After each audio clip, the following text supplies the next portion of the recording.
Muito bom dia a todos que estão nos acompanhando aqui nesta manhã. Hoje, excepcionalmente, nós estamos fazendo, nesse dia 29 de abril, a nossa live com as atualizações sobre o novo coronavírus no Rio Grande do Sul, pela manhã. Estamos começando pela manhã para podermos trazer e informar a população com os dados da nossa pesquisa que está sendo feita sob a coordenação da Universidade Federal de Pelotas, a partir de uma demanda que nós fizemos no nosso comitê de análise de dados, instalado para o coronavírus aqui no estado do Rio Grande do Sul. Atualizando, nós temos nesse momento no estado do Rio Grande do Sul 1.350 casos confirmados em 134 municípios no estado do Rio Grande do Sul e 49 mortes registradas. Aliás, eu queria, neste momento aqui também, aproveitar esse nosso vídeo para expressar o meu pesar, meus sentimentos aos brasileiros e aos gaúchos que perderam os seus familiares, amigos para este vírus. O Brasil ontem atingiu uma marca simbólica que foi ter superado os casos da China, com um número de mortes muito expressivo, que nos faz certamente ter esse sentimento a ser expressado aqui e ressaltar ao povo gaúcho, pelo qual nós nos responsabilizamos, que nós vamos continuar trabalhando forte aqui para proteger a vida, proteger a saúde dos gaúchos. Nós temos 61,1% dos casos que se recuperaram.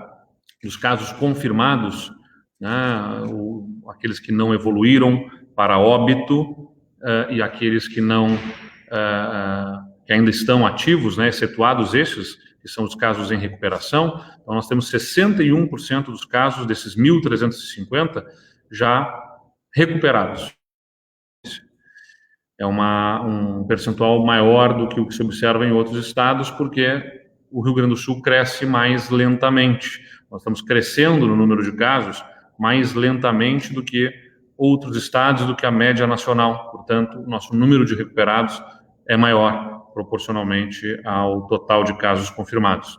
E nesse momento, a taxa de ocupação que nós temos nas nossas UTIs do estado do Rio Grande do Sul chega a 66,2%, de 1.700 leitos que nós temos disponíveis pelo sistema de informações que instalamos para os hospitais todos nos informarem as ocupações dos leitos.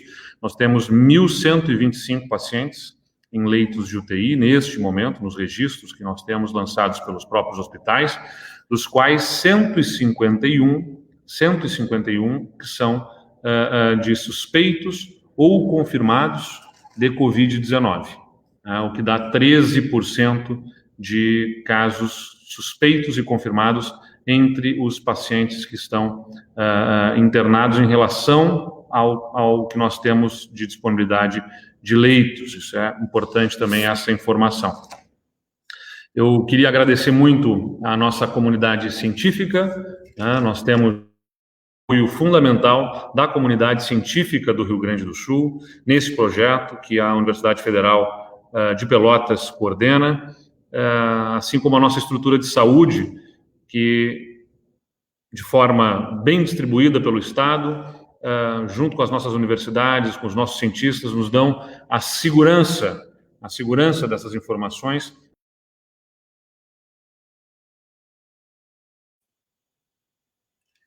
para que nós possamos ter as condições de informações necessárias para o enfrentamento da pandemia e também estabelecendo todos os antídotos necessários aí para o enfrentamento da pandemia. Foram 12 universidades que participaram desse projeto, a Universidade Federal de Pelotas coordena, ela lidera este projeto com um departamento de epidemiologia reconhecido nacionalmente e mundialmente, com grandes profissionais, e tem o apoio de 12 universidades na coleta, e em outras ações envolvidas aí no processo deste projeto. Quero destacar também o apoio da sociedade civil à realização desse projeto. Nós temos apoios da iniciativa privada, como, por exemplo, a Unimed Porto Alegre, o Instituto, o Instituto Cultural de que também é daqui da capital gaúcha, o Instituto Serra Pilheira do Rio de Janeiro, que ajudaram a financiar o projeto para a coleta dos dados, fundamental para esse processo. Os resultados da pesquisa abastecem um mapa com os parâmetros que nós temos, um modelo de distanciamento social controlado, que amanhã nós vamos apresentar com mais detalhes. Já informamos com a população e a imprensa sobre o distanciamento controlado, e amanhã nós vamos apresentar mais detalhes aí deste novo formato de distanciamento que nós vamos implantar a partir dos primeiros dias do mês de maio. E vale dizer ainda, né, que esse é entre outros parâmetros que são utilizados para nós definirmos o protocolo do distanciamento controlado, que também vai usar o número de leitos de internação, entre outros dados que nos ajudam a mensurar a capacidade da nossa estrutura hospitalar e também a disponibilidade dos leitos para definirmos esse processo. Então, deixa eu convidar aqui para conversar primeiro conosco a nossa secretária do Planejamento, a Leani Lemos, nossa secretária do Planejamento, que coordena o nosso processo de levantamento de dados, do Comitê de Análise de Dados. Por favor, ficou um M a mais ali, Leani, no teu nome. Leani Por isso Lemos, que eu não consegui entrar na sala. Leani Lemos, que é a nossa secretária, para contar a análise de dados e o que está sendo feito, Leani, a partir dessas informações e desse trabalho da Universidade Federal de Pelotas, a gente poder projetar e, assim, conseguir enfrentar a pandemia como ela precisa ser enfrentada. Por favor, Leani, conta um pouquinho para nós. Bom dia, governador, bom dia a todos e todas que estão nos ouvindo. Esse trabalho que a Federal de Pelotas coordena é um trabalho essencial, não só para que a gente possa acompanhar a real prevalência no estado, tendo em vista uma dificuldade que é mundial, que é a realização de testes, né? A gente fez uma opção aqui usando a ciência da melhor forma para a tomada de decisão do governador, do governo, do gabinete de crise, que é utilizar o estudo amostral, né, de base populacional. Se faz uma amostra, depois o professor vai explicar um pouco mais, mas faz uma amostra da população, se controlando por idade, por gênero, por renda também, né, a localização acaba sendo a aproximação de renda, escolaridade, enfim.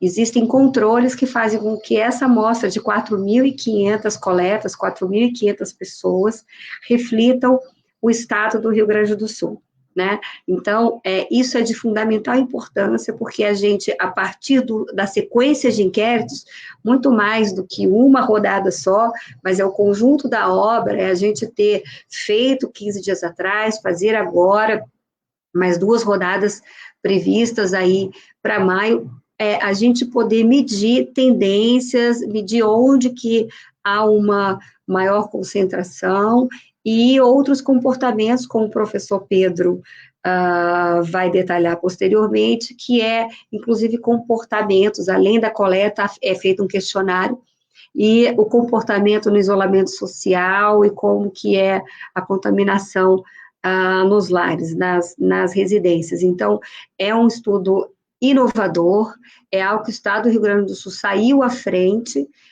tem sido já benchmark, né, tem sido uma referência para outros estados, inclusive outros países, e o Brasil, que já iniciou também o seu processo de elaboração de uma pesquisa semelhante. Os resultados dessa pesquisa também, governador, são utilizados, e isso é bom que as pessoas também saibam, que a gente tem um resultado da pesquisa que nos dá um norte, mas os seus resultados também alimentam outro tipo de projeção, projeções matemáticas, projeções epidemiológicas, né, os padrões que são encontrados, para que a gente possa olhar para frente e tentar fazer uma aproximação do número de casos que haverá no futuro, ou seja, do avanço, da progressão da pandemia no estado. Então, essas duas coisas conectadas têm funcionado bem, têm nos ajudado a observar melhor, e isso é uma das contribuições, então, que o Comitê de Dados tem dado ao governo no seu objetivo de trazer dados, análises, estudos, informações para orientar as melhores políticas públicas aí, tá bem? A gente tem feito isso com a colaboração também da sociedade civil. Quero agradecer aqui, governador, as inúmeras universidades que participam disso. As pessoas trabalham sem receber nada, pelo seu espírito cívico, seu espírito público, professores, especialistas, além dos nossos servidores que têm se dedicado bastante a esse projeto. Perfeito. Muito obrigado, Leani. Nós, antes de chamar aqui o reitor, vamos chamar também a nossa secretária de saúde aqui, a Arita Bergman, para que a secretária também possa fazer as suas considerações e a gente, em seguida, ouvir o reitor Pedro Alau para fazer a apresentação para nós dos números. Por favor, secretária Arita. Bom dia, governador. Bom dia, reitor Pedro Alau. Bom dia a todos que acompanham essa live. Além das observações que já foram colocadas, eu gostaria ainda de destacar a importância da dos gestores municipais, dos municípios onde a pesquisa foi executada, né, porque a colaboração não só dos prefeitos, dos secretários, em especial das equipes de vigilância epidemiológica, porque cada caso confirmado na pesquisa ou negativado tem que ser informado para o sistema. Eu também preciso fazer um registro do êxito que nós vamos ver a seguir, de que a população entendeu que a sua participação está colaborando para que possamos ver a prevalência da circulação do vírus no estado do Rio Grande do Sul, o que vai nos dar também parâmetros e condições para que sigamos o nosso plano de contingência com foco em busca principalmente da prevenção e da contenção do vírus sempre que possível, não só na organização da nossa rede assistencial, mas principalmente fazendo com que o Estado do Rio Grande do Sul possa manter os seus indicadores, que até o presente momento conseguimos mostrar para a sociedade que, em conjunto com as entidades, em conjunto com a sociedade civil, com as universidades, o governo se fortalece e consegue dar respostas objetivas em relação a essa epidemia que assola o mundo. Muito obrigado, secretária Arita. Bom, vamos chamar o reitor Pedro Alau, então, para que o reitor da Universidade Federal de Pelotas possa nos apresentar os dados dessa rodada, mais uma vez apresentando, é a segunda rodada da nossa pesquisa, com os números aí para nós avaliarmos com as novidades que temos dessas informações. Muito obrigado mais uma vez, reitor Pedro Alau, pelo apoio da Universidade Federal de Pelotas, a todos os profissionais que estão envolvidos. Fique à vontade para fazer a sua apresentação. Bom dia, senhor governador, bom dia, secretários aqui presentes, bom dia a todos aqueles que nos acompanham. A gente, então, vai fazer a apresentação dos resultados dessa segunda fase da pesquisa que estamos conduzindo aqui no Rio Grande do Sul. Os resultados da primeira fase foram apresentados no dia 15 de abril e referiam-se à coleta de dados que tinha sido feita no feriado da Páscoa. E os resultados que eu vou apresentar agora, eles referem-se à coleta de dados que foi feita agora, nesse final de semana, de sábado, entre sábado e domingo, basicamente, com algumas entrevistas finais sendo realizadas na segunda-feira. Eu vou pedir licença para compartilhar a tela do meu computador para poder apresentar aqui os slides que acompanham a apresentação dos resultados.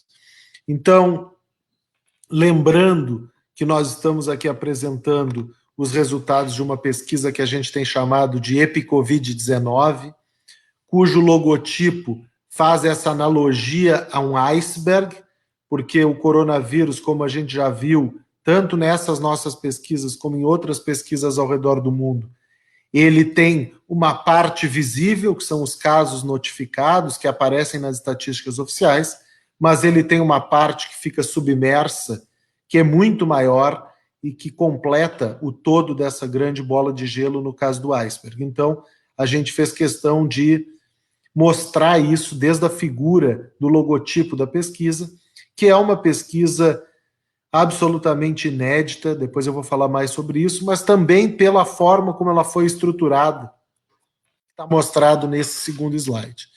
Então, primeiro que é uma iniciativa de várias universidades gaúchas, então aqui estão todas elas listadas. Eu queria dar destaque para a Universidade La Salle, a Uni La Salle de Canoas, que entrou na pesquisa a partir dessa segunda fase. A iniciativa dos financiadores, então o Ministério da Saúde, que disponibilizou os testes para a pesquisa, os demais financiadores que já foram citados pelo governador, o Instituto Cultural Floresta, a Unimed de Porto Alegre e o Instituto Serra Pilheira do Rio de Janeiro, além da participação do poder público, representado pelo governo do estado, que é o grande parceiro. Então, esse tripé entre a academia, o poder público e a sociedade civil, representada pelos financiadores, é que faz com que a pesquisa tenha conseguido ir a campo de forma tão ágil e apresentar resultados de forma tão rápida. Então, por que esse estudo é importante? A primeira informação eu já tinha apresentado na primeira fase, que as estatísticas oficiais são baseadas em casos confirmados, os quais representam uma pequena parcela da população infectada, mas eu gostaria de destacar os outros 2 pontos desse slide. Primeiro, que não há nenhum relato na literatura de uma região, como o Rio Grande do Sul, a partir de agora, que tenha 2 estudos populacionais repetidos, analisando tendências. O diferencial desse estudo é exatamente observar uma mesma população ao longo do tempo. Então, o estudo realizado aqui no Rio Grande do Sul, ele não é único no Brasil, nesse momento ele é único na literatura mundial, não tem nenhum outro lugar com um estudo parecido com esse. Aqui uma foto do trabalho de campo, a gente tem recheado as apresentações com essas fotos que são tiradas no campo durante a realização das entrevistas e testes. Relembrando os objetivos principais da pesquisa, então o primeiro objetivo é estimar o percentual de gaúchos com anticorpos para o vírus que causa a doença Covid-19, avaliar a velocidade de expansão da infecção ao longo do tempo, determinar o percentual de infecções assintomáticas ou subclínicas, ou seja, qual o percentual das pessoas infectadas que não vai ter nenhum sintoma ou que vai ter apenas sintomas leves. E o quarto, que hoje nós vamos apresentar pela primeira vez, é obter cálculos precisos de letalidade da doença, ou seja, do total de infectados, qual o percentual que, infelizmente, acabará vindo a óbito. Então, organizando aqui a apresentação dos dados, esse era o planejamento inicial, então essas eram as datas previstas, e hoje, então, a gente apresenta os resultados dessa segunda fase da pesquisa. A primeira fase da pesquisa, como eu disse, já foi apresentada no dia 15 de abril, a gente realizou 4.189 entrevistas e testes naquela primeira fase, e hoje a gente apresenta os resultados da segunda fase, cuja coleta de dados aconteceu nesse final de semana, que recém passou entre os dias 25 e 27 de abril. Relembrando que esse estudo ele é realizado em 9 cidades, o termo técnico que a gente usa são cidades sentinela, é o tipo de amostragem que a gente faz. Essas cidades elas representam todas as regiões do estado, aquela bolinha que está ao redor de Porto Alegre, aqui também engloba Canoas, que é a 9ª cidade, para que as pessoas não achem estranho que tem 8 bolinhas quando eu digo que são 9 cidades. Essas 9 cidades, elas representam 31% da população do Rio Grande do Sul.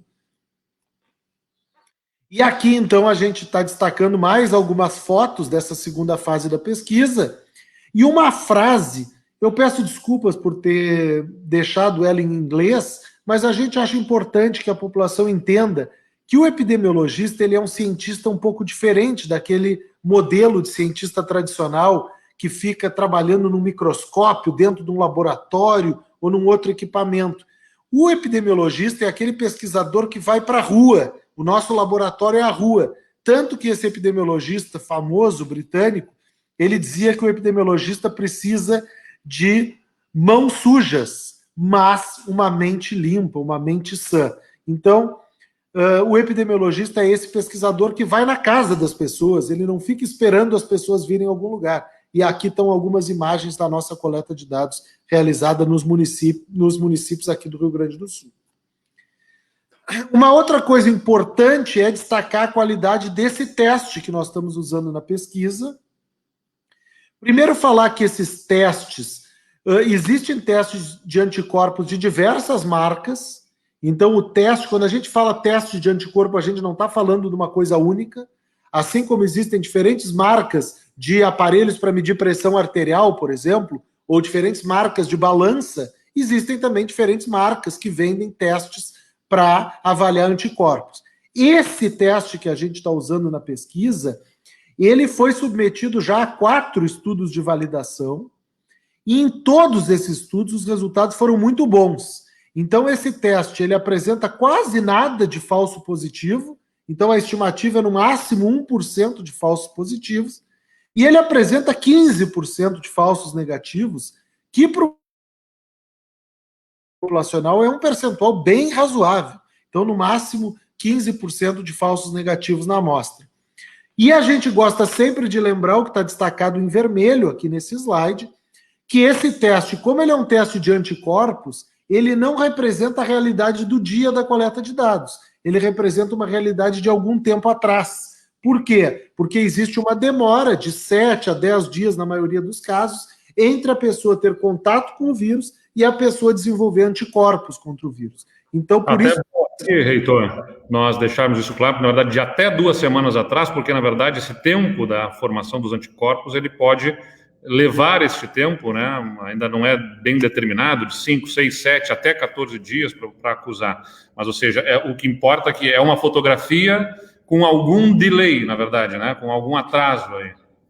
Perfeitamente, governador, é exatamente isso. O teste, às vezes, começa a detectar anticorpos no 5º dia depois do contato com o vírus, mas a maioria das vezes é entre o 7º e o 10º dia que ele começa a detectar os anticorpos.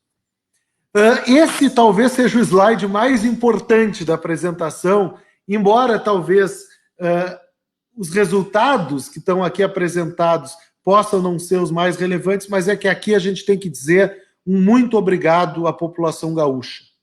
Então, a gente conseguiu atingir a meta de 4.500 entrevistas e testes, 500 em cada uma das 9 cidades, e fica o nosso agradecimento aos estudantes das universidades que nos ajudaram nessa coleta de dados, ao Instituto de Pesquisa de Opinião, que foi quem coordenou a coleta de dados, a todas as universidades envolvidas, mas especialmente a população gaúcha, que teve sensibilidade de abrir a porta e que quis participar dessa pesquisa, que certamente no futuro aqueles que participaram vão contar para os seus filhos, para os seus netos, que participaram daquela pesquisa que ficou famosa sobre o coronavírus realizada no Estado. Então, o nosso muito obrigado à população gaúcha.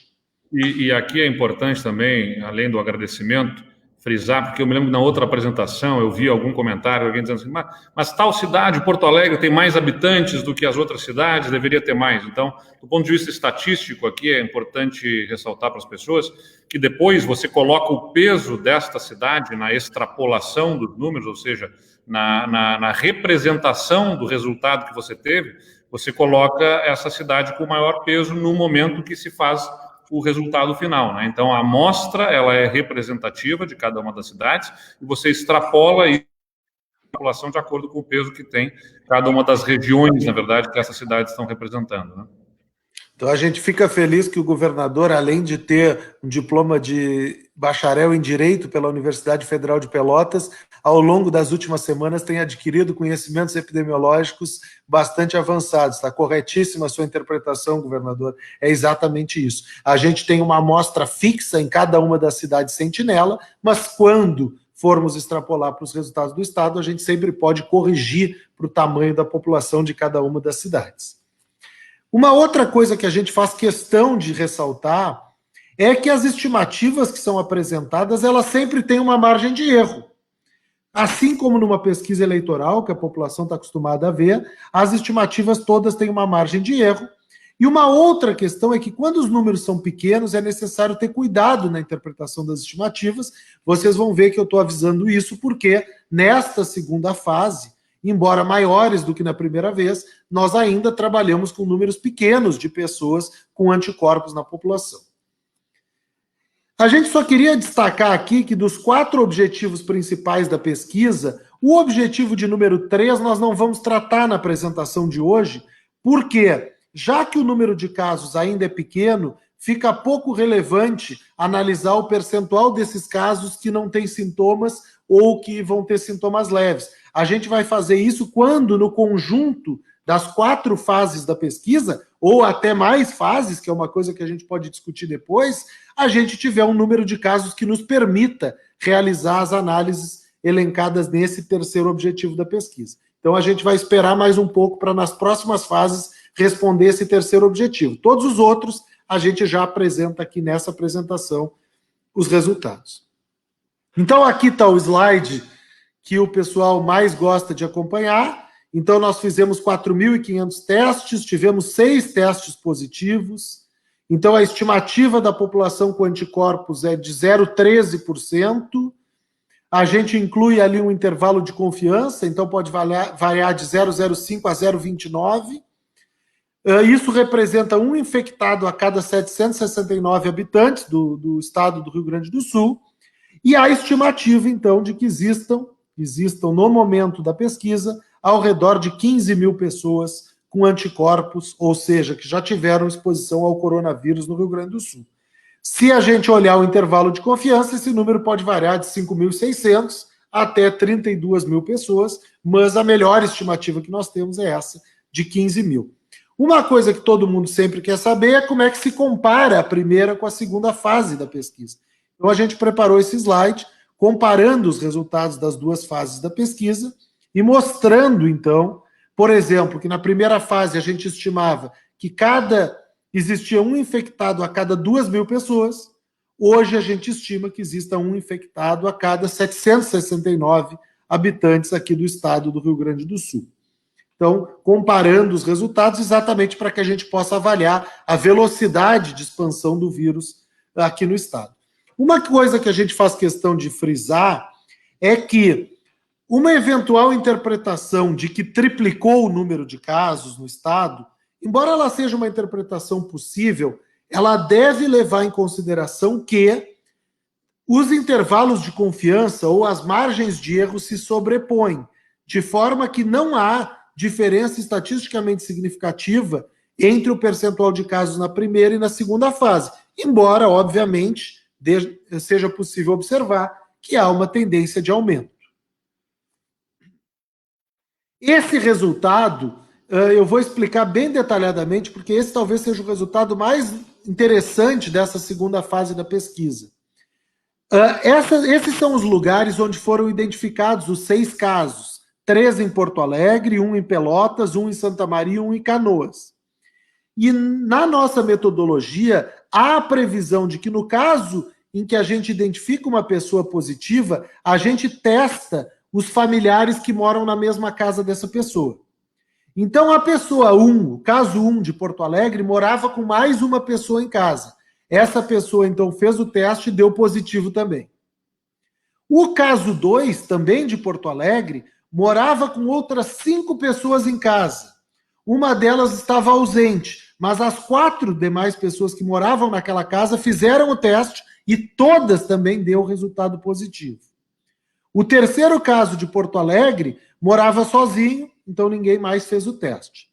O caso de Pelotas morava com mais 2 pessoas, foi feito o teste nessas 2 pessoas, uma deu positivo e uma deu negativo. O caso de Santa Maria morava com mais uma pessoa, essa pessoa fez o teste e deu positivo. E o caso de Canoas morava com mais 4 pessoas, 2 delas deram positivo e 2 delas deram negativo. Ou seja, entre os familiares das pessoas que testaram positivo na nossa pesquisa, 12 fizeram o teste, dos quais 9 tiveram resultado positivo. Isso nos passa 2 mensagens.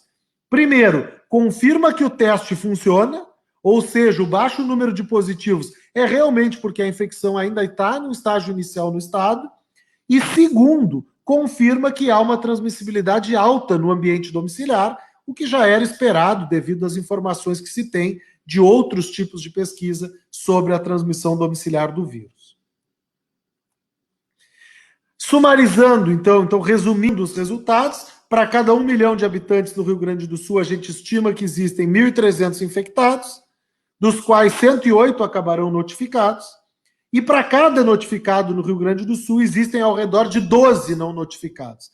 Se vocês lembrarem, na primeira fase da pesquisa, a estimativa é que existiam de 7 a 8 não notificados para cada notificado. Agora são 12 casos não notificados, mas a margem de erro vai de 5 até 26. Então, mesmo que o resultado mais conservador seja o verdadeiro, 5, ainda assim, a teoria do iceberg fica bem confirmada. Para cada caso confirmado, existem vários casos não confirmados que estão na população e que não sabem que tem a infecção pelo coronavírus. E aqui, só para complementar também, reitor, naquela lâmina ali, porque essa questão da subnotificação, muitas vezes o pessoal acaba interpretando, então tem que fazer mais testes, então estão deixando de fazer exames. Na verdade é que existe também uma parcela da população que, ou por não ter sintomas, ou por ter sintomas muito leves, acaba não fazendo o teste, nem procurando fazer o exame, e nem no protocolo que temos estabelecido a recomendação também, acaba sendo feito o exame nos casos mais graves, e aí por isso existe essa subnotificação. Veja que em alguns casos aí dos testes que foram aplicados nessa pesquisa, as pessoas nem desconfiavam que pudessem ter alguns casos ali, e foram surpreendidas que tinham tido contato, né, com o coronavírus, ou já recuperadas, ou em processo de recuperação, sem nem saber. Então, essa questão da subnotificação, ela é real, existente, por conta até desse fator de que as pessoas, às vezes, nem sabem que estão com o coronavírus. Perfeitamente, governador. Exatamente por isso, inclusive, a gente está evitando usar o termo subnotificação. A gente está usando não notificação. Porque a subnotificação, ela dá a entender que é um erro do sistema, que o sistema está errado. Na verdade, não. A não notificação é porque as pessoas não se enquadravam nos requisitos para fazerem a testagem. Então, perfeitamente, é exatamente essa a explicação que a gente dá. Quando a gente compara os nossos resultados com outros estudos, a gente preferiu aqui fazer uma divisão bem marcada entre estudos parecidos com os nossos, que são os estudos da Áustria e da Islândia, que são estudos populacionais, que se foi na população e se fez testagem. Então, na Áustria se encontrou 0,3% de prevalência. Olhem que a Áustria é do lado da Itália, do norte da Itália. Então, aqui no Rio Grande do Sul hoje se fala em 0,13%. Na Áustria se fala em 0,30%, mesmo sendo do ladinho da Itália. E o estudo austríaco tem 1.500 pessoas. Aqui no Rio Grande do Sul, somadas as duas fases, nós já temos 8.689 pessoas. Só para vocês terem uma ideia do quanto o estudo do Rio Grande do Sul está destacado em comparação com o que existe na literatura mundial. Na Islândia, deu 0,6% num estudo com 2.283 pessoas.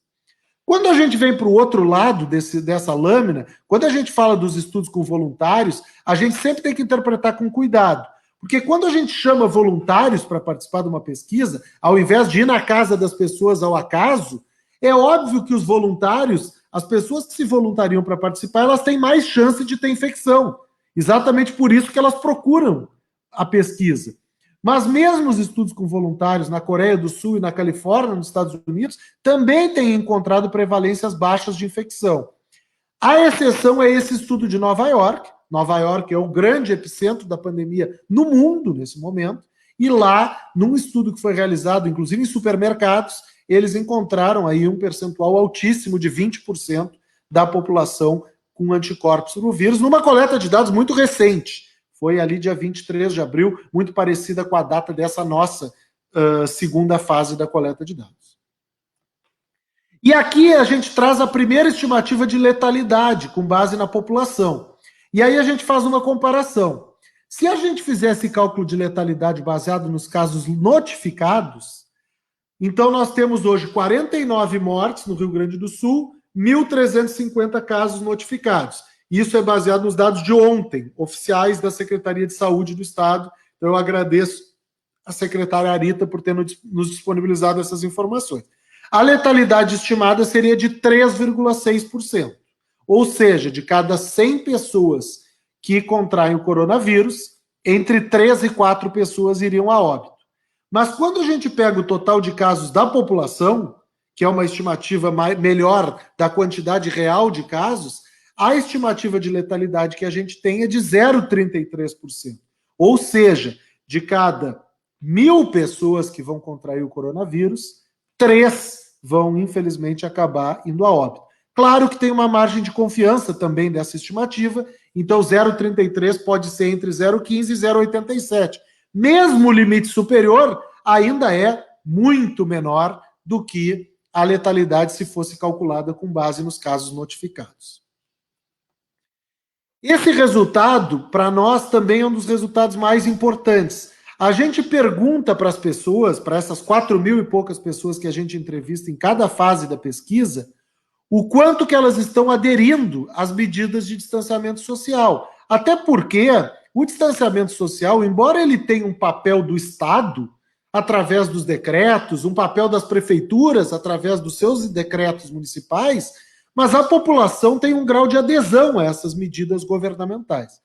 E o que a gente faz aqui é comparar os resultados do distanciamento social na primeira fase, essa que eu falei que aconteceu lá durante o feriado da Páscoa, e a segunda fase, que aconteceu agora, 2 semanas depois, nesse final de semana. Então, a mudança não é tão marcada. Aonde houve um aumento maior foi ali no percentual de pessoas que relatam sair diariamente de casa, então era 20,6% na primeira fase. Na segunda fase aumentou para 28,3%. Ou seja, houve um aumento aí de 8 pontos percentuais do percentual de gaúchos nessas 9 cidades que relataram sair de casa diariamente nesse momento em que foi feita a pesquisa. A gente tem esse dado porque para as prefeituras é muito importante conhecer esses dados para cada cidade incluída na pesquisa. Então vocês vão ver essa tabela, claro que ela está com os números pequenos e a gente ainda vai completar depois com as 2 próximas fases da pesquisa, mas a gente vê, por exemplo, que Porto Alegre é a cidade que menos tem gente relatando sair diariamente de casa. E as 3 cidades com resultado mais alto são Ijuí, Passo Fundo e Santa Cruz do Sul. Essas são as 3 cidades em que 1/3 da população relatou na nossa pesquisa esse final de semana que tem saído de casa todos os dias. Esses resultados, então, aqui, eles são muito importantes para os prefeitos e para as prefeitas, para que eles possam dosar os seus decretos de acordo com esse grau de cumprimento das recomendações de distanciamento social em cada população. A gente, se aproximando do fim da apresentação, a gente gostaria de destacar que essa iniciativa pioneira aqui do Rio Grande do Sul, ela agora está implementada no Brasil inteiro. Na semana que vem, nós teremos a primeira fase, assim como aqui no Rio Grande do Sul temos fases, no Brasil a gente terá a primeira fase, então, da pesquisa nacional. Claro que na pesquisa nacional a magnitude é outra, então aqui no Rio Grande do Sul são 4.500 entrevistas e testes em 9 cidades. No Brasil serão 33.250 entrevistas e testes em 133 cidades, em todos os estados da federação. Então o estudo que surgiu no Rio Grande do Sul, ele agora vai para o Brasil, e aí quando ele chega nesse estágio nacional, ele disparadamente se torna o maior estudo do mundo sobre prevalência de coronavírus. Se o estudo gaúcho, nesse momento, já é o maior, imagina quando a gente acabar testando aí no total quase 100.000 pessoas espalhadas por todos os estados desse país. Concluindo, a prevalência da população com anticorpos para o coronavírus, ela segue baixa no Rio Grande do Sul. Então, na primeira pesquisa, a nossa estimativa foi 0,05, agora aumentou para 0,13, mas destacando que existe uma margem de erro que não permite dizer que esses números são estatisticamente diferentes.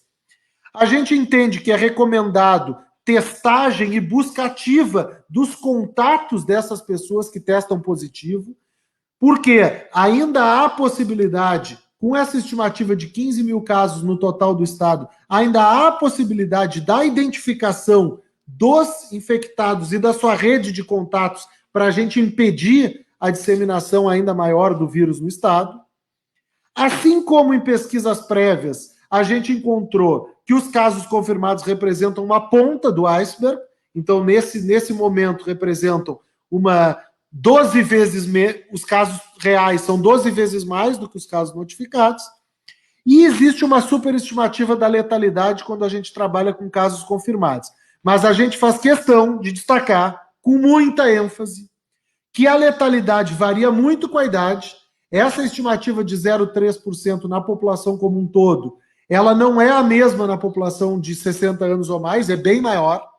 E mesmo essa letalidade aparentemente baixa de 0,3%, ela é muito relevante na população. Se a gente pegar um estado com 11 milhões de pessoas, se todo mundo fosse infectado, nós teríamos uma letalidade aí muito maior do que a gente gostaria de ter, e a gente gostaria de não ter nenhuma letalidade aqui no estado. Então, não dá para interpretar essa letalidade baixa como uma validação de, olha, vai tudo voltar ao normal imediatamente. Certamente, esses cuidados que estão sendo tomados no governo do estado e nas prefeituras, eles precisam ser redobrados e de maneira nenhuma a baixa letalidade pode ser interpretada como um sinal verde para que a vida volte ao que era antes do coronavírus. Vai demorar muito tempo para que as nossas vidas possam voltar exatamente ao que eram antes desse vírus. Então, aqui o reconhecimento ao trabalho do Comitê de Dados, liderado pela secretária Eliani. Com isso, eu agradeço a atenção de todos e repasso a palavra ao governador. Muito obrigado.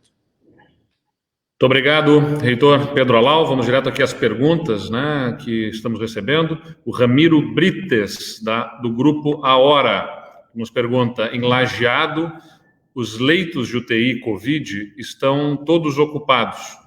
Quando a pesquisa da UFPEL foi apresentada, se falava em região Santa Cruz do Sul, Lajeado. Porém, a coordenadora da pesquisa da Unisc descartou fazer coletas em Lajeado. Quais as evidências científicas são tomadas como base para as decisões no município e no Vale do Taquari? Acho que o reitor aqui vai poder explicar essa questão. Como eu disse, a coordenação da Universidade Federal que faz o levantamento. Por favor, reitor. Não, na verdade, a decisão das cidades que participariam da pesquisa, ela foi tomada a priori. A gente tomou a decisão com base na maior cidade das regiões intermediárias do estado, e a gente tinha essa situação de Santa Cruz ou Lajeado, mas naquele momento, pelos critérios técnicos da pesquisa, se tomou a decisão de fazer a pesquisa em Santa Cruz. A gente não tinha como prever que 2 semanas depois Lajeado teria um surto da doença. Mas essa pesquisa ela não é nas cidades que têm surtos. A gente, inclusive o nosso grupo da epidemiologia, ele tem apoiado pesquisas em Bagé, por exemplo, que foi um local que teve um número de casos grandes. O nosso grupo foi contactado agora pelo pessoal de Marau, que também está com interesse em fazer uma pesquisa, mas o critério para a escolha das cidades, ele foi prévio, e a gente não pode mudar os critérios da pesquisa em decorrência dos surtos que acontecem em algumas cidades. Então, a gente se coloca à disposição da Prefeitura de Lajeado e de toda a comunidade de Lajeado para desenhar pesquisas similares naquela localidade que também hoje enfrenta uma situação delicada em relação ao coronavírus. Muito bem, obrigado, reitor Pedro Alau. Salientando que a gente acompanha os casos aí vinculados à região dos vales, especialmente Lajeado, e também norte, lá em Passo Fundo, em função dos casos que nós temos e também da situação que envolve os leitos nessas regiões. Não sei se a secretária Arita pode aqui também comentar um pouquinho sobre o que está sendo feito de reforço de estrutura nessas regiões e o acompanhamento que a gente está fazendo lá, secretária Arita. Bom, em primeiro lugar, nós gostaríamos de dizer que temos uma rede de leitos de terapia intensiva e no momento em que se esgota a possibilidade de internação no local, nós buscamos acesso na região. Estrela tem dado um suporte, tudo isso coordenado pela regulação estadual, que tem um mapa da disponibilidade no estado inteiro. E ontem fizemos uma importante reunião, estaremos hoje emitindo uma orientação para as indústrias de um modo geral, e houve a participação, inclusive, de empresas aí do Vale do Taquari, sobre as recomendações na área da vigilância epidemiológica para fazer com que tenhamos, em conjunto com a comunidade local, com a prefeitura, possamos diminuir a circulação do vírus no município e na região. Perfeito, obrigado, secretária Arita Bergman. Lembrando, aqui a gente tem o nosso monitoramento dos leitos, né? E nesse momento, lá na região dos vales, nosso sistema acusa 84,9% dos leitos de UTI ocupados. A gente segue monitorando e tomando as providências em relação a cada uma das regiões. O Vinícius Peraça, do Diário Popular, pergunta: o estudo da UFPEL confirma a tendência de redução na adesão da população ao isolamento social, com redução do número de pessoas que permanecem em casa e aumento daquelas que saem às ruas diariamente. Além disso, mostra aumento do número de infectados por habitantes. Recentemente, também se verificou e foi noticiado que a Covid-19 tem avançado com maior intensidade no interior. De que forma isso irá impactar no novo modelo do distanciamento social? Olha, Vinícius, o que nós estamos observando no estudo da própria universidade, que na verdade tem acoplado ao teste feito, uma pesquisa, né, com perguntas, com questionários que são feitos às pessoas, e que apura que uma abertura a algumas atividades econômicas, há ainda, na nossa avaliação, uma forte adesão ao distanciamento. Eu acho que a pesquisa mostra justamente que mesmo que atividades comerciais tenham sido abertas, dada a possibilidade de abertura, a população continua saindo apenas para atividades essenciais, é isso que foi ali dito, com algumas alterações entre alguns municípios, né?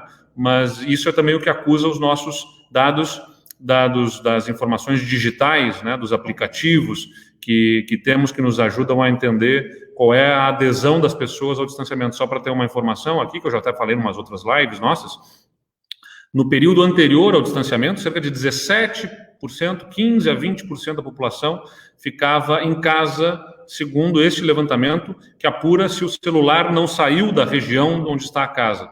Agora tem girado sempre ao redor de 40%, 50%, nos finais de semana, a cerca de 60% a permanência das pessoas. Então, ou seja, o comportamento, e isso não se observou mudança depois de ter sido possibilitado aos municípios a abertura do comércio.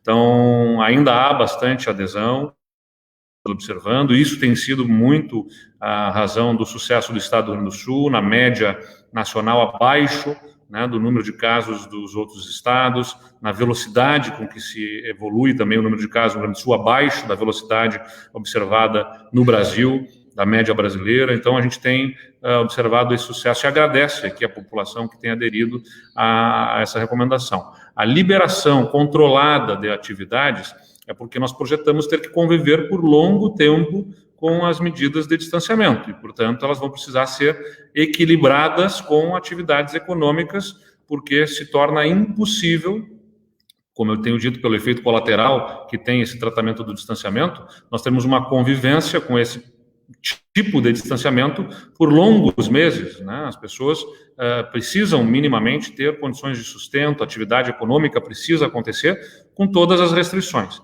E é por isso que esse novo modelo de distanciamento vai apurar, segundo, a velocidade da disseminação do vírus numa região e a capacidade hospitalar que ela tem e também o risco de contágio que cada atividade econômica tem e a sua relevância econômica para o Estado. Tudo isso vai ser ponderado e vai formar os indicadores que, em cada uma das regiões, até 21 regiões definidas no Estado, até 21 regiões, nós vamos ter para cada região esses indicadores que vão dizer se aquela região vai ter que ter mais restrições ou menos restrições. Então, em cada uma das regiões, esses dados, inclusive o do distanciamento, futuramente serão utilizados, mas são pelo menos aí 10 indicadores que vão estar sendo utilizados para a formação desses dados de distanciamento controlado em cada uma das regiões. Secretário Leani, quer fazer algum comentário sobre isso? Não, governador, acho que o senhor disse perfeitamente, né, essa questão do isolamento é algo que tem sido também, um dos indicadores que a gente tem acompanhado e utilizado diversas ferramentas de parcerias, né, do setor privado que tem se colocado à disposição, mas eu acho que esse processo todo tem sido um sucesso, né, um sucesso também pelo lado do governo, um trabalho que não é visto, né, daí da secretária Arita, da Vigilância Sanitária, que fica à disposição, e também dos gestores municipais, muito bem lembrados por ela, e também da Segurança Pública, que são acionados. Então, essa é uma grande operação que envolve as universidades, os pesquisadores, envolve os gestores, envolve a sociedade também. Embora o reitor tenha colocado aí, eu acho que de maneira bastante sensata e bastante cautelosa, o que, né, os cientistas observam que, em função do índice de confiança, desse intervalo de confiança, a gente não pode chegar a conclusões, né, muito precipitadas nesse momento. Eu acredito que na terceira onda, no terceiro inquérito, a gente já tem a verificação dessa tendência, como vai se comprovando, né? O que a gente percebe no estudo é aquilo que também é percebido na realidade, que é o aumento de casos. Apenas esse número aí, eu acho que ele vai se ajustando ao longo das próximas rodadas. Mas queria também parabenizar aqui o reitor pela condução desse trabalho e da secretária. A lei, obviamente, não é puxar saco, não, mas a gente tem um governador que governa com dados, governa com evidências, e que está olhando a melhor forma de se enfrentar uma pandemia, que é com cautela, mas também com muita ciência, com muita observação e com muito diálogo com a sociedade. Perfeito. Obrigado, secretária Leani.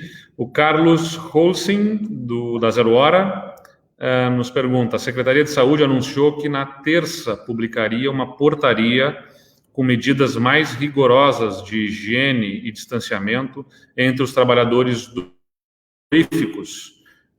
Segundo os dados da saúde, o Estado tem hoje 10 plantas frigoríficas sob o monitoramento por terem tido surtos de coronavírus entre os seus funcionários. Ontem, após mobilização do setor de carnes e pressão de deputados, a portaria acabou adiada. Pergunto, diante da gravidade do problema, quando sairá a portaria? O que conterá as principais exigências? Poderá haver recuo do governo a pedido do setor de carnes e parlamentares? Na verdade, o Estado está trabalhando nessa questão com a devida conciliação aqui, além de uma questão econômica super relevante, são milhares de funcionários nessas plantas, nós temos uma questão de abastecimento de alimentação. O Estado tem que fazer a conciliação aqui entre a proteção à saúde, nessa área, que envolve muito contato, muitas pessoas trabalhando no mesmo local, de fato, e inclusive pela umidade, pela dispersão no ar, com umidade das gotículas pela lavagem das carcaças dos animais, enfim, tudo isso torna um ambiente em que não apenas do Brasil, no Rio Grande do Sul, se está observando, os Estados Unidos estão vendo dificuldades em relação a garantirem funcionários para fazer abate de animais, em função deste quadro também de maior contágio que se observa nessas plantas. A gente está acompanhando esse tema, e ontem a nossa Secretaria de Saúde fez uma reunião importante com a participação de parlamentares, de representantes do setor, porque toda a definição sobre o setor tem que ser feita compreendendo também a realidade do setor e com o rigor da saúde. Então, secretária Arita, se quiser esclarecer aqui este ponto para a imprensa e para a comunidade, por favor. Sim, muito obrigada. De fato, nós somos um governo que ouve a sociedade em várias áreas. Ontem, essa reunião contou também com a presença do Ministério Público Estadual, do Ministério Público do Trabalho, e algumas sugestões oriundas do Ministério Público do Trabalho serão acrescidas hoje no texto, que não vai se alterar no seu conteúdo central.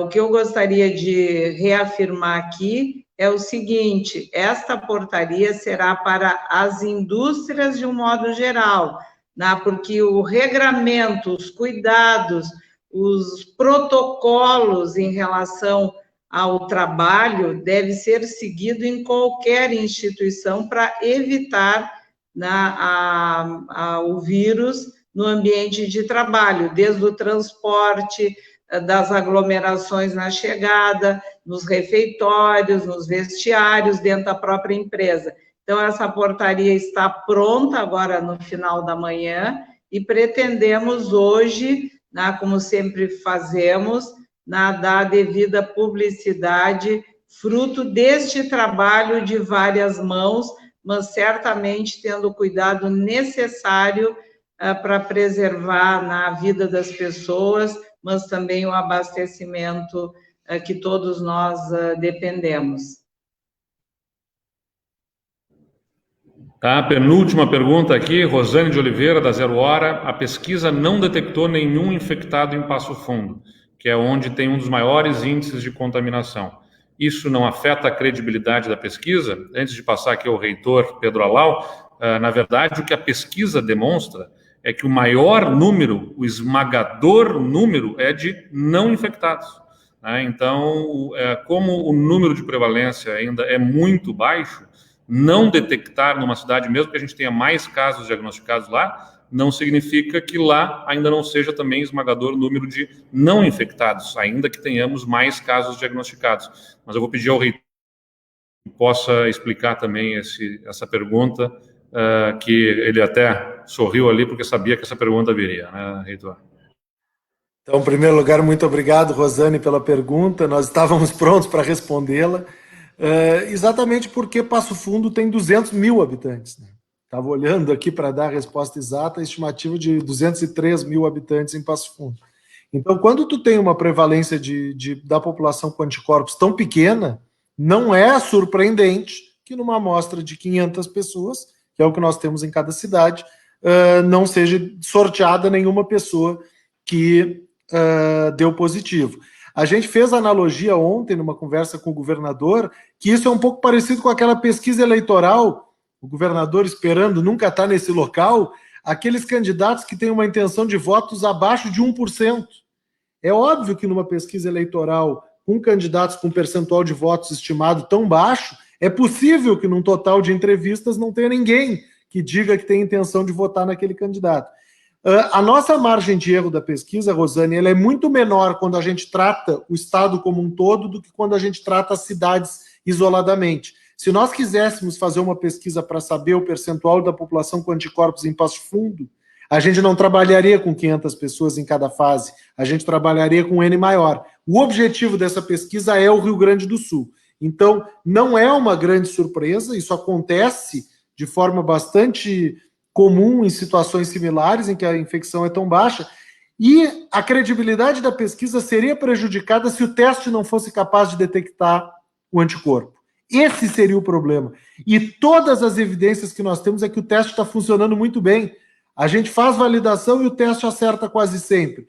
Nessa pesquisa, a gente testou os familiares, 9 de 12 deram positivos, ou seja, o teste é capaz de detectar. A gente ainda buscou 4 pessoas sabidamente positivas e testou novamente, os 4 deram positivos. Então, o que o resultado representa é que o percentual da população com anticorpos ainda é pequeno, mesmo que existam surtos pontuais em alguns locais, especialmente em algumas regiões de Passo Fundo, outras cidades. Antes era Bagé agora, felizmente, diminui um pouco a intensidade, está concentrado mais em outros locais.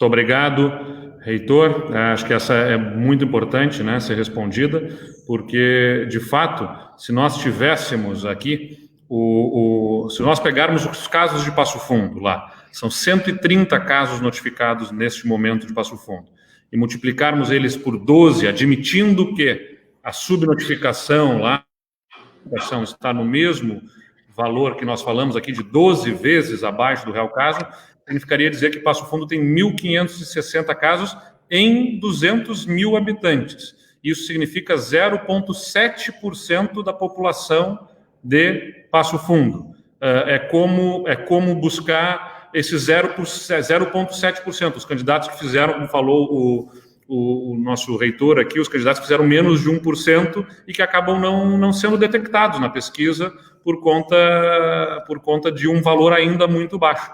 Então, ser um dos casos com mais notificação não assegura, pela baixa incidência ainda verificada, a capacidade de nós detectarmos eles numa pesquisa.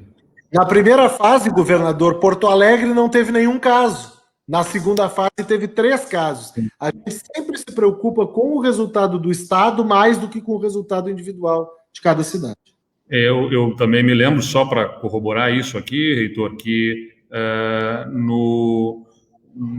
na minha experiência política aqui, é como quando fazia uma pesquisa em Pelotas, por exemplo, e aí a gente até fazia com 600 entrevistas, por exemplo, uma pesquisa de opinião na eleição, pesquisa de intenção de votos, e quando você vai pegar o resultado do bairro, né, a Elis, inclusive, que faz aqui a coleta, ela, e entre outros institutos, sempre diz, olha, aí começa a ficar menos confiável, porque você está indo num grupo menor de pessoas.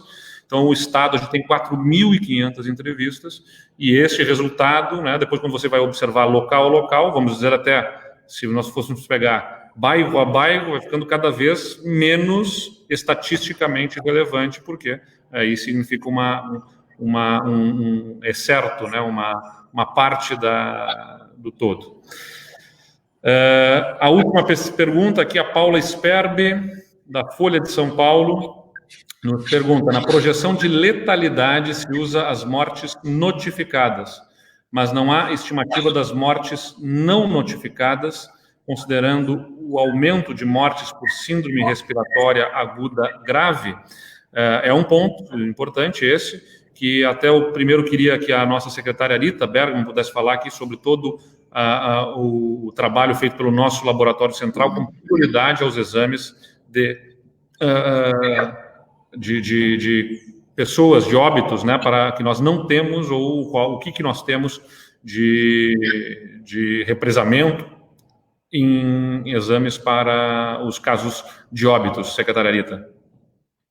Bom, como nós já contamos com mais 2 laboratórios de 2 universidades, o LACEN continua sendo o grande laboratório que faz toda a testagem de pacientes internados por síndrome respiratória aguda grave.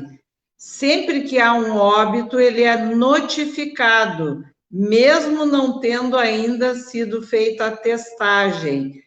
Independente do fluxo, os óbitos sempre têm prioridades nas análises. Então, se um óbito dá negativo para o Covid-19, ele também é testado para avaliar se existe ou não H1N1, né? Enfim, outros vírus que possam ter sido a causa do óbito. Então, aqui no estado do Rio Grande do Sul, nós não temos demanda reprimida para análises de óbitos da nossa rede hospitalar. E as vigilâncias, né, têm esse papel, especialmente dos municípios, o hospital registra o óbito, notifica, essa notificação vem para o estado e, evidentemente, que isto tem que ser prioridade, porque não pode alguém, né, morrer e nós não sabermos a causa. Então, esse é o registro. O LACEN está conseguindo atender o fluxo, inclusive funcionando aos finais de semana, e a cada dia, né, nós estamos agora com uma nova equipe que o nosso governador autorizou para poder ampliar a capacidade de trabalho na testagem tanto dos pacientes internados como de profissionais de saúde e da área de segurança também, que são os sintomáticos.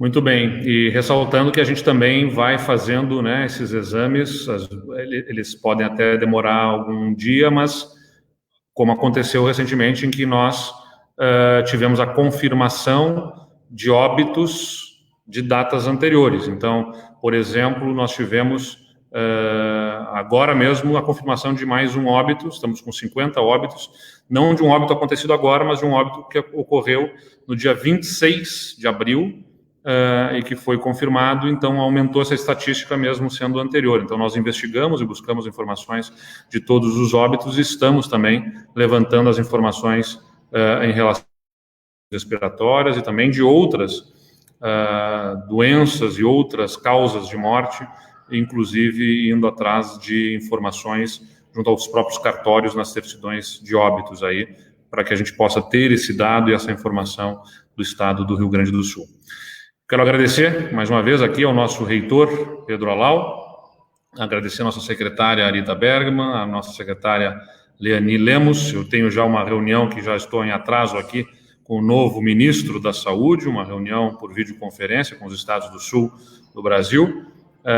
Agradeço esta parceria das universidades e ressalto para todo mundo que nos acompanha que a gente segue trabalhando com base em dados, em evidências científicas, com muito respeito à ciência. Ontem foi Dia da Educação, né, e nada melhor do que no Dia da Educação, que acabou de passar ali, nós lembrarmos que nesse momento a gente vê o quanto que é importante educação, ciência, formação de conhecimento, e o Rio Grande do Sul tem o privilégio de contar com universidades de excelência, grandes pesquisadores, e nós estamos utilizando todo esse conhecimento científico para que nós possamos enfrentar esta pandemia. Então, muito obrigado, reitor Pedro Alau, transmita a todos os cientistas da Universidade Federal e todos os associados aí de outras universidades o nosso profundo agradecimento.